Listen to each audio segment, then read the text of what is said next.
الإمام علي يصيح زينب صرخة صرخة شي يقولها؟ زينب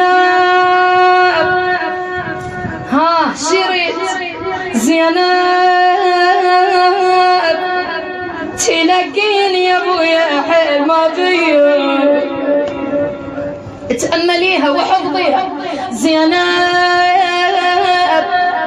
جيب ضماد لي ولحقي علي بويا زينب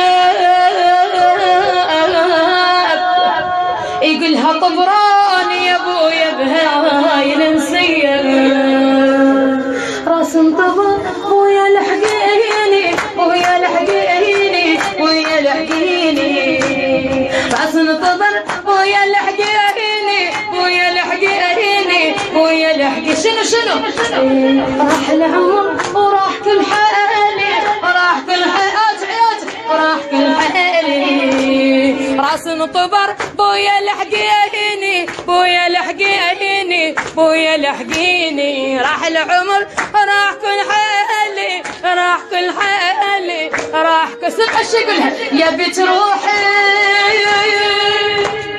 شيلي ايدك اصيح وياي يا بنت روحي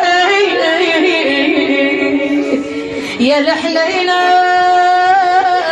اي والله حنينه البنت على الابو يا الحنينه الله عليك يا بنت روحي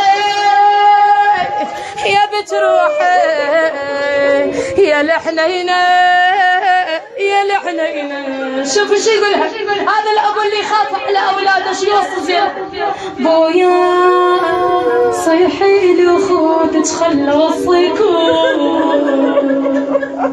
بويا صيحي لي وخوتك خلى وصيكم بويا ادري اعدائي بعد ما راح توليكم بويا ترى انتو اليوم الله صيحنا ليكم